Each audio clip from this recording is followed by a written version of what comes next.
حطم أبنائك بتسطيح أفكارهم. أنا السبب إن ابني يطلع تافه. أنا هحكي لك حكايتي. ابني وهو صغير كان بيحب القراية، وكنت كل ما اديله مصروف يفضل يحوش فيه ويشتري كتاب كل كام شهر.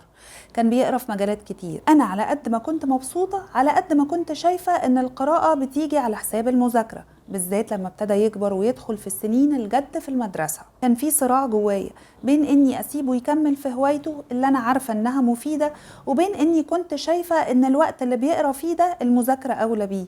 فابتديت امنعه من شراء الكتب، وازعق له لو لقيته بيقرا، واقول له ذاكر اولى واحسن. مره ورا مره القرايه قلت وبطل يشتري كتب. بس للاسف انا كنت متخيله ان الوقت اللي كان بيضيعه في القرايه ده هيروح للمذاكره، لكن للأسف الوقت ده راح للعب على الموبايل. بقى يتفرج على فيديوهات مسلية بس تافهة، يضيع ساعات يوميا على الموبايل. مش بس بيضيع وقت المذاكرة، ده بقى كمان تافه جدا.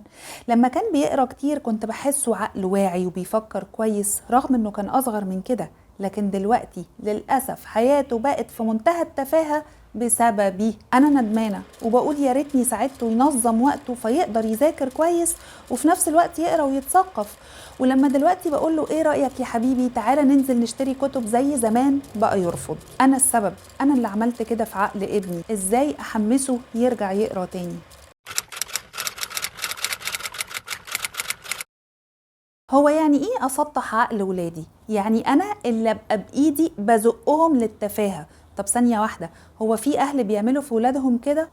زي صاحبه مشكله النهارده. لما احنا اللي نشوف بوادر الاهتمام بالقرايه مثلا والثقافه في ولادنا ونرفض الهوايه دي ونوقدها بايدينا، نبقى احنا اللي بنطلع ولادنا تافهين. طب ليه بعض الاهالي بيسطحوا عقل ولادهم وبيوقدوا فكره حب الثقافه من وهم صغيرين؟ لسببين. اول حاجه الخوف على وقت المذاكره. بعض الاهالي بيمنعوا ولادهم من انشطه عقليه وثقافيه مهمه زي القرايه من باب ان لو عندك وقت تذاكر اولى، ومفيش حاجه اهم من المذاكره دلوقتي، ومفيش حاجه تعملها جنب المذاكره اصلا، فاي وقت فاضي عندك المذاكره اولى بيه. وتاني حاجه الاستسلام للمجتمع. للاسف في اهالي كتير مش بيهتموا ببنى شخصيه وعقل ولادهم، فبعض الاهالي لما بيشوفوا التفاهه متفشيه في اصحاب ولادهم بالشكل ده مش بيهتموا قوي بموضوع القرايه والثقافه، من باب الجمله الشهيره اللي انا مش بحبها اللي اسمها ما هي العيال كلها كده.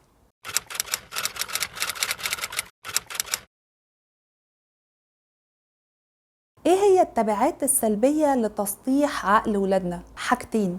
اول حاجة كثرة المشاكل. ولادنا لما مش بنبذل مجهود واعي عشان نساعدهم يتثقفوا، او كمان لما بيبقوا عايزين يقروا مثلا احنا بنمنعهم، للأسف النتيجة انهم بيكونوا، انا اسفة، تافهين. ممكن يكونوا ما بيعرفوش يتكلموا في اي حاجة، ما عندهمش وعي كافي بالقضايا اللي احنا عايشينها، عندهم صعوبة شديدة في تكوين رأي او في اتخاذ قرار، فممكن لما يتحطوا في مشاكل ما يعرفوش يتصرفوا ازاي. فده وارد ان نتيجته تكون معاناة ليهم قدام اي مشكلة يتحطوا فيها. وتاني حاجة صعوبة الارتقاء. في رأيي ان احنا لما بنوقد حب الثقافة والقراية عند ولادنا وبناتنا من وهم صغيرين، بنصعب عليهم بعد كده انهم يعرفوا ينموا عقلهم ويطوروا نفسهم ويعملوا حاجات مفيدة بجد.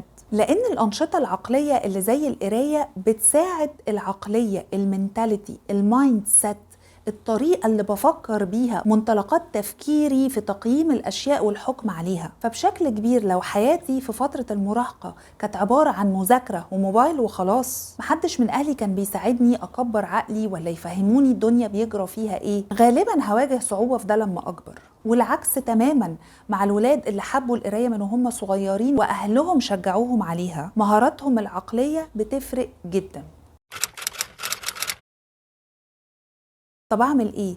ازاي ما حطمش ولادي واساعدهم يقروا ويتثقفوا من وهم صغيرين؟ هقول لحضرتك نصيحتين. اولا، لا تقتلي حب القراءة. لو حسيتي ان حد من ولادك بيحب يقرا وعايز يقرا، لو سمحتي ما تقوليلوش اي وقت عندك المذاكرة اولى بيه، ساعديه وعلميه ينظم وقته ازاي، بحيث ان يبقى فيه وقت للمذاكرة ووقت للقراية والثقافة. القراءة دي هواية مفيدة جدا وهتنمي عقله وتوسع مداركه وتعرفه على حاجات مهمة وتمرن عقله وتطور شخصيته. ممكن كمان حضرتك تحاولي تزرعي الحب ده في ولادك بانهم لما يعملوا حاجة حلوة تاخديهم للمكتبة وتكافئيهم وتشتري لهم كتب على قد سنهم، هم اللي يختاروها وهم اللي يحبوها، بحيث ان يبقى فيه خط ولو رفيع يساعد عقلهم على الثقافة والتطور.